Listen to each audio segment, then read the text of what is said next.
안녕하십니까. 오태광입니다. 저는 전 한국생명과학연구소 원장을 역임하였고 현재는 피코엔텍 상임 고문으로 있습니다. ALDH는 어떤 효소이며 우리 몸에서 어떤 기능을 하나요? ALDH는 알데하이드 디하이드로제네이즈입니다. 여러분 알다시피 알데하이드는 독성 물질인데 우리 신체 내에 독성 물질인 알데하이드가 쌓이면 질병이나 또는 비정상인 상태가 되는데 신체에 있는 알데하이드를 전환하여 무독성인 물질로 만듦으로써 인체를 건강하게 하는 중요한 효소입니다. 알데히드는 어떻게 생기게 되나요? 내부에 밥을 먹는다든지 식사를 하든지 해서도 대사가 되면서 생기기도 하지만 인체 외부에서도 환경오염 물질이라든지 쓰레기, 냄새, 나쁜 냄새 이런 것에 의해서도 인체로 흡입되면 알데하이드가 생깁니다. 인체 내외부에서 생긴 알데하이드는 인체의 단백질이라든지 유전자를 변성시켜 가지고 질병을 일으키거나 비정상적인 상태를 만들므로 알데하이드 디하이드로제네이즈라는 효소로 이걸 제거하게 되면 건강을 되찾게 됩니다. 활성산소와 활성 알데히드, 그리고 ALDH는 어떤 관계인가요? 활성산소가 생기면 지방이나 단백질을 변성시키고 그에 따라서 활성 알데하이드가 생깁니다. 이 활성 알데하이드는 인체의 모든 부분을 갖다가 변화시키는데 그중에 가장 큰 게 활성 단백질을 변화시키고 또 여러분 잘 알다시피 유전자를 변화시켜 가지고 질병을 일으키고 디스펑션한 이펙트를 가지는 나쁜 물질입니다. 그래서 ALDH를 우리가 먹거나 처리를 받으면 활성산소나 활성탄소를 갖다가 제거하여 인체를 건강하게 할 수 있습니다. ALDH 유전자 변이 또는 체내 ALDH 효소가 부족할 경우 인체에는 어떤 영향을 주게 되나요?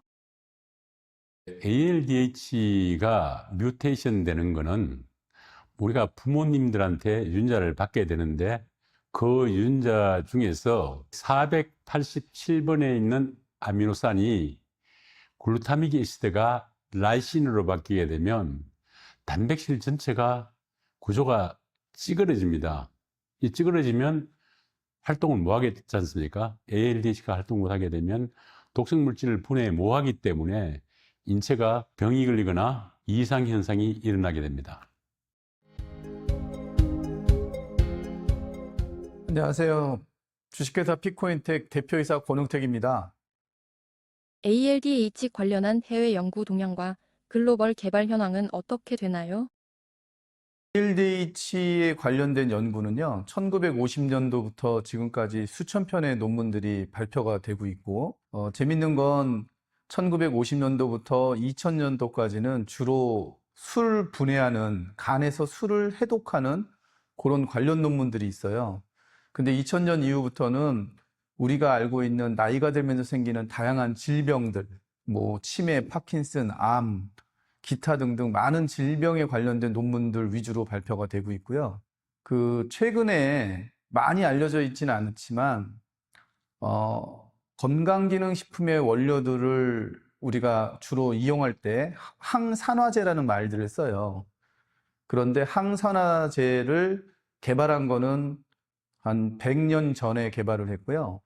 항산화제가 보급이 돼서 지금 전 세계 시장이 한 240조, 250조 정도의 큰 시장이 되고 있는데, 그런 항산화제를 꾸준히 복용하면 이 질병 예방 효과보다는 오히려 병이 더 악화되거나 사망률이 높아진다는 그런 보고들이 올라오고 있어요. 그래서 이런 일들이 자꾸 벌어지다 보니까 과연 질병 예방은 어떤 방식으로 해야 되나, 이런 데 집중적으로 연구를 하다 보니 자연스럽게 ALDH가 최근에 주목받고 있다. 그러다 보니까 일반인들은 느끼지 못하지만 연구하는 여러 집단들이 있는데, 그 집단에서는 ALDH 연구가 우리의 장수, 수명 연장, 건강한 노화 이런 쪽에서는 굉장히 집중적으로 연구가 되고 있다고 말씀드리겠습니다. 피코앤텍이 진행한 ALDH 연구 성과는 무엇이며 해외 연구기관과 어떤 차별점이 있나요? 이 피코인텍이 설립 이후에 지속적으로 하고 있는 것은 우리 신체 내에서 알데히드를 분해하는 효소가 있습니다. 그 효소 이름을 ALDH, 알데히드 분해 효소라고 하는데, 아까 말씀드린 것처럼 알데하이드 자체가 우리 몸의 여러 가지 질병의 원인이기 때문에 ALDH라는 효소를 이용해서 다양한 질병의 원인인 알데히드를 직접적으로 분해하는 쪽에 대한 연구를 하고 있고요. 원래 저희 이외에도 2000년도 이후에 전 세계 유수의 기관들이 이런 알데하이드를 분해하기 위한 다양한 전략을 세웠는데, 공교롭게도 저희처럼 직접적으로 알데히드를 분해하는 알데히드 분해 요소에 대한 연구는 그 성과를 이루지 못하다 보니까 해외 연구 기관들은 주로 우리 몸에 어떤 의약품을 먹었을 때 ALDH를 더 많이 만들 수 있도록 도와주는 액티베이터에 대한 연구들을 하고 있고, 저희는 직접적으로 효소를 이용한다는 점에서 좀 차별성이 있습니다. 네, 저는 한양대 구리병원 응급의학과의 강보승 교수입니다. ALDH는 의학적으로 인체에 어떤 작용을 하나요? 알코올이 몸에 들어오면 아세트알데히드라는 독성 물질로 바뀌고요. 이게 아세트산이라는 이제 식초하고 비슷한 물질로 바뀌는데, 이 아세트알데히드가 독성 물질입니다. 요거를 분해하는 효소고요. 그런데 이 물질만 해독하는 게 아니고, 이제 활성산소라는 얘기 많이 들어보셨잖아요. 활성산소에 의해서 세포들이 스트레스 받으면 그때도 독성 알데히드가 많이 나옵니다. 근데 그 물질도 해독하고 대사하는 역할을 이 효소가 하죠. 보통 활성산소는 그 반감기가 굉장히 짧고 이동 거리도 세포 바깥을 잘 못 나가거든요. 근데 사실상 이 활성산소에 의한 스트레스는 이 독성 알데히드 때문에 발생한다라는 주장들이 많고요. 왜냐하면 얘는 반감기가 훨씬 길고 세포 바깥으로도 넘어서 멀리 이동하거든요.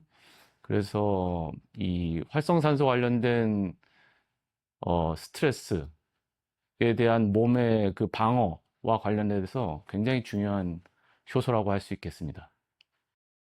ALDH가 작용하는 질병 또는 질환 범위는 어떻게 되나요?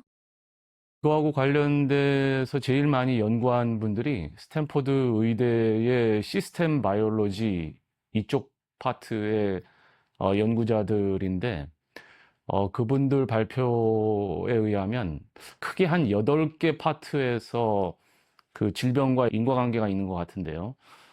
크게 나누면은 심장, 뇌, 그다음에 혈관, 그리고 술과 관련된 두경부, 식도, 인두, 하인두나 기도 이런 쪽 기관들이죠.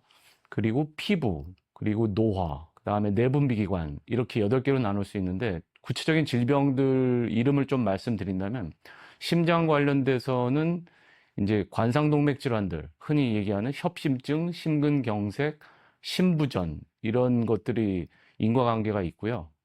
그다음에 뇌하고 관련돼서는 뇌혈관 문제하고 연관돼서 뇌경색 이런 게 이제 인과관계가 있다. 이렇게 발표들을 하고 있습니다. 그다음에 술과 관계돼서는 이 두경부암, 그다음에 식도암과의 연관성들을 많이 발표하고 있고요.